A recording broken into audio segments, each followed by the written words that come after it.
1 lakh ton waste process कर रहा है। 2014 में जब देश ने अभियान शुरू किया था, तब देश में हर दिन पैदा होने वाले वेस्ट का 20% से भी कम प्रोसेस होता था। आज हम करीब करीब 70% डेली वेस्ट प्रोसेस कर रहे हैं। 20 से 70 तक पहुंचे हैं, लेकिन अब हमें इसे 100% तक, 100% तक लेकर जाना ही जाना है। नहीं होगा, बल्कि वेस्ट टू वेल्थ क्रिएशन के जरिए होगा। इसके लिए देश ने हर शहर में 100% वेस्ट सेग्रीगेशन के साथ साथ इससे जुड़ी आधुनिक मटेरियल रिकवरी फैसिलिटीज बनाने का लक्ष्य तय किया है। इन आधुनिक फैसिलिटीज में कूड़े कचरे को छांटा जाएगा, रिसाइकिल हो पाने वाली चीजों को प्रोसेस किया जाएगा, अलग किया जाएगा।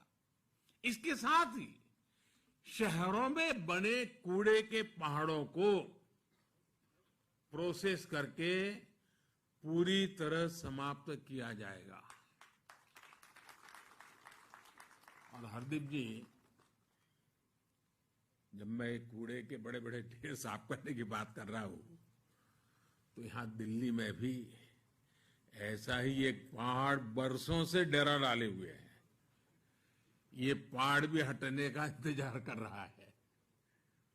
साथियों, आजकल जो दुनिया में ग्रीन जॉब्स की संभावनाओं की चर्चा हो रही है, भारत में शुरू हो रहा ये अभियान अनेकों ग्रीन जॉब्स भी बनाएगा। देश में शहरों के विकास के लिए आधुनिक टेक्नोलॉजी का इस्तेमाल भी लगातार बढ़ रहा है। अभी अगस्त के महीने में ही देश ने national automobile scrappage policy launch की है।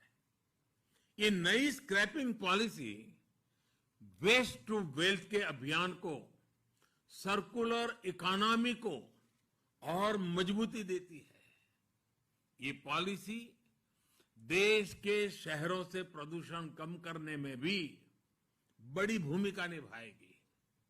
इसका सिद्धांत है रीयूज, रिसाइकल और रिकवरी।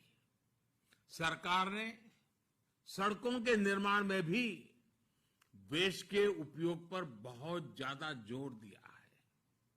जो सरकारी इमारतें बन रही हैं, सरकारी आवास योजनाओं के तहत जो घर बनाए जा रहे हैं, उनमें भी रिसाइकलिंग को प्रोत्साहित किया जा रहा है। साथियों, स्वच्छ भारत और संतुलित शहरीकरण को एक नई दिशा देने में राज्यों की बहुत बड़ी भागीदारी रही है। अभी हमने कई साथी मुख्यमंत्रियों का संदेश भी सुना है। मैं देश की प्रत्येक राज्य सरकार का आज विशेष आभार व्यक्त करता हूं। सभी राज्यों ने अपने शहरों की बेसिक जरूरतों को एड्रेस किया। वाटर सप्लाई से लेकर सैनिटेशन तक के लिए प्लानिंग की। अमृत मिशन के तहत 80,000 करोड़ से ज्यादा के प्रोजेक्ट्स पर काम चल रहा है। इससे शहरों के बेहतर भविष्य के साथ साथ युवाओं को नए अवसर भी मिल रहे हैं। पानी का कनेक्शन हो, सीवर लाइन की सुविधा हो, अब हमें इन सुविधाओं का लाभ भी 100% शहरी परिवारों तक पहुंचाना है। हमारे शहरों में सीवेज वाटर ट्रीटमेंट बढ़ेगा तो शहरों के जल संसाधन स्वच्छ होंगे, हमारी नदियां साफ होगी। हमें इस संकल्प के साथ आगे बढ़ना होगा कि देश की किसी भी नदी में थोड़ा सा भी पानी बिना ट्रीटमेंट के ना गिरे, कोई गंदा नाला नदी में न गिरे। साथियों, आज शहरी विकास से जुड़े इस कार्यक्रम में मैं किसी भी शहर के सबसे अहम साथियों में से एक की चर्चा अवश्य करना चाहता हूं। ये साथी है हमारे रेहड़ी पटरी वाले, ठेला चलाने वाले, स्ट्रीट वेंडर्स। इन लोगों के लिए पीएम स्वनिधि योजना एक आशा की नई किरण बनकर आई है। आजादी के दशकों बाद तक हमारे इन साथियों की सूझ नहीं ली गई थी। थोड़े से पैसे के लिए उन्हें किसी से बहुत ज्यादा ब्याज पर कर्ज लेना पड़ता था। वो कर्ज के बोझ में डूबा रहता था। दिन भर मेहनत करके कमाता था, परिवार के लिए जितना देता था उससे ज्यादा ब्याज वाले को देना पड़ता था। जब लेन देन का कोई इतिहास ना हो, कोई डॉक्यूमेंट ना हो, तो उन्हें बैंकों से मदद मिलना भी असंभव था। इस असंभव को संभव किया है पीएम स्वनिधि योजना ने। आज देश के 46 लाख से ज्यादा रेहड़ी पटरी वाले भाई बहन, स्ट्रीट वेंडर्स इस योजना का लाभ उठाने के लिए आगे आए हैं। इनमें से 25 लाख लोगों को करीब करीब 2,500 करोड़ रुपए दिए भी जा चुके हैं।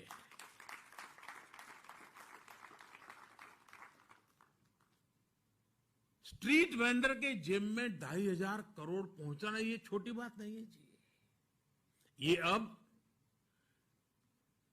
डिजिटल ट्रांजैक्शन कर रहे हैं और बैंकों से जो कर्ज लिया है वो भी चुका रहे हैं। जो स्ट्रीट वेंडर्स समय पर लोन चुकाते हैं उन्हें ब्याज में छूट भी दी जाती है। बहुत ही कम समय में इन लोगों ने 7 करोड़ से अधिक ट्रांजैक्शन किए हैं। कभी कभी हमारे देश में बुद्धिमान लोग कह देते हैं कि गरीब आदमी को ये कहां से आएगा, लेकिन यही लोग हैं जिन्होंने करके दिखाया है। यानी पैसे देने या लेने के लिए 7 करोड़ बार कोई न कोई डिजिटल तरीका अपनाया है। मैं थोक, और ये लोग क्या करते हैं, थोक विक्रेताओं से जो सामान खरीद रहे हैं उसका पेमेंट भी अपने मोबाइल फोन से डिजिटल तरीके से करने लगे हैं। और जो फुटकर सामान बेच रहे हैं उसके पैसे भी नागरिकों से वो डिजिटल तरीके से लेने की शुरुआत कर चुके हैं। इसका एक बड़ा लाभ ये भी हुआ कि उनकी लेन देन की डिजिटल हिस्ट्री भी बन रही है। और इस डिजिटल हिस्ट्री की वजह से बैंकों को पता चलता है कि हाँ, इनका कारोबार ऐसा है और इतना चल रहा है, तो बैंकों द्वारा उन्हें अगला लोन देने में आसानी हो रही है। साथियों, पीएम स्वनिधि योजना में 10,000 रुपये का पहला लोन चुकाने पर 20,000 का दूसरा लोन और दूसरा लोन चुकाने पर 50,000 का तीसरा लोन ये मेरे स्ट्रीट वेंडर्स को दिया जाता है। आज सैकड़ों स्ट्रीट वेंडर्स बैंकों से तीसरा लोन लेने की तैयारी कर रहे हैं। मैं ऐसे हर साथी को बैंकों से बाहर जाकर ज्यादा ब्याज पर कर्ज उठाने के दुष्चक्र से मुक्ति दिलाना चाहता हूं। और आज देश भर के मेयर मेरे साथ जुड़े हुए हैं, नगरों के अध्यक्ष जुड़े हुए हैं। ये सच्चे अर्थ में गरीबों की सेवा का काम है। सच्चे अर्थ में गरीब से गरीब को एम्पावर करने का काम है। ये सच्चे अर्थ में गरीब को ब्याज के दुष्चक्र से मुक्ति दिलाने का काम है। मेरे देश का कोई भी मेयर ऐसा नहीं होना चाहिए, कोई भी चुना हुआ कॉर्पोरेटर, काउंसिलर ऐसा नहीं होना चाहिए कि जिसके दिल में ये संवेदना न हो और वो इस पीएम स्वनिधि को सफल करने के लिए कुछ न कुछ कोशिश न करता हो। अगर आप सभी साथी जुड़ जाएं तो इस देश का ये हमारा गरीब व्यक्ति, और हमने कोरोना में देखा है, अपनी सोसाइटी, चाल में, मोहल्ले में सब्जी देने वाला अगर नहीं पहुंचता है तो हम कितनी परेशानी से गुजरते थे। दूध पहुंचाने वाला नहीं आता था तो हमें कितनी परेशानी होती थी। कोरोना काल में हमने देखा है कि समाज के एक एक व्यक्ति का हमारे जीवन में कितना मूल्य है।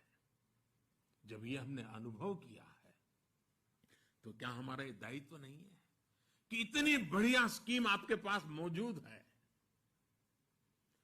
उसको ब्याज में मदद मिल रही है, उसको अपना कारोबार बढ़ाने के लिए पैसे लगातार मिल रहे हैं, क्या आप उसे डिजिटल लेन देन की ट्रेनिंग नहीं दे सकते हैं? क्या आप अपने शहर में 1000, 2000, 5000, 20000, 25000 ऐसे हमारे साथी होंगे, क्या उनके जीवन को बदलने के लिए कदम नहीं उठा सकते? मैं पक्का कहता हूं दोस्तों, भले ये प्रोजेक्ट भारत सरकार का हो, भले ये पीएम स्वनिधि हो, लेकिन अगर आप इसको करेंगे तो उस गरीब के दिल में जगह आपके लिए बनेगी। वो जय जयकार उस शहर के मेयर का करेगा, वो जय जयकार उस शहर के कॉर्पोरेटर का करेगा, वो जिसके उसकी मदद में हाथ फैला है उसके जय जयकार करेगा। मैं चाहता हूं ये जय जयकार आपका हो, मेरे देश के हर शहर के मेयर का हो, मेरे देश के हर कॉर्पोरेटर का हो, मेरे देश के हर काउंसिलर का हो। ये जय जयकार आपका हो ताकि जो गरीब ठेला और रेहड़ी पटरी लेकर के बैठा हुआ है वो भी हमारी तरह शान से जिए, वो भी अपने बच्चों को अच्छी शिक्षा देने के लिए दो महत्वपूर्ण निर्णय कर सके। बड़ी आसानी से किया जा सकता है साथियों, लेकिन इस काम में हम सबका योगदान, मैं सभी कमिश्नर से कहना चाहूंगा, ये मानवता का काम है, ये ग्रास रूट लेवल पर आर्थिक सफाई का भी काम है, एक स्वाभिमान जगाने का काम है। देश ने आपको इतना प्रतिष्ठित पद पर बिठाया है, आप दिल से इस पीएम स्वनिधि कार्यक्रम को अपना बनाइए, जी जान से उसके साथ जुटिए। देखते ही देखते देखिए आपके गांव के हर परिवार सब्जी भी खरीदता है, डिजिटल पेमेंट दे रहा है, दूध खरीदता है, डिजिटल पेमेंट दे रहा है, जब वो थोक में लेने जाता है डिजिटल पेमेंट करता है। एक बड़ा रिवॉल्यूशन आ जाएगा। इन छोटी सी संख्या के लोगों ने 7 करोड़ ट्रांजैक्शन किए। अगर आप सब इनकी मदद में पहुंच जाए तो हम कहां से कहां पहुंच सकते हैं। मेरी आज इस कार्यक्रम में उपस्थित शहरी विकास के साथ जुड़े हुए सभी इकाइयों से व्यक्तिगत रूप से आग्रह है कि आप इस काम में पीछे मत रहिए, और बाबा साहब आम्बेडकर के नाम से जुड़े उस भवन से जब मैं बोल रहा हूं तब तो गरीब के लिए कुछ करना हमारा दायित्व बन जाता है। साथियों, मुझे खुशी है कि देश के 2 बड़े राज्य उत्तर प्रदेश और मध्य प्रदेश, इन दोनों राज्यों में सबसे ज्यादा स्ट्रीट वेंडर्स को बैंकों से लोन दिया गया है। लेकिन मैं सभी राज्यों से आग्रह करूंगा इसमें भी स्पर्धा हो, कौन राज्य आगे निकलता है, कौन राज्य सबसे ज्यादा डिजिटल ट्रांजैक्शन करता है, कौन राज्य सबसे ज्यादा तीसरी लोन, स्ट्रीट वेंडर्स को तीसरी लोन तक ले गया है, 50,000 रुपया उसके हाथ में आया है, ऐसा कौन राज्य कर रहा है। कौन राज्य सबसे ज्यादा करता है, मैं चाहूंगा उसकी भी एक स्पर्धा कर लिया जाए और हर 6 महीने 3 महीने इसके लिए भी उन राज्यों को पुरस्कृत किया जाए, उन शहरों को पुरस्कृत किया जाए। एक तंदुरुस्त स्पर्धा गरीबों की कल्याण करने की, एक तंदुरुस्त स्पर्धा गरीबों का भला करने की, एक तंदुरुस्त स्पर्धा गरीबों को सशक्त करने की। आइए उस स्पर्धा में हम सब जुड़े, सभी मेयर जुड़े, सभी नगर अध्यक्ष जुड़े, सभी कॉर्पोरेटर जुड़े, सभी काउंसिलर जुड़े। साथियों, हमारे यहां शास्त्रों में कहा गया है,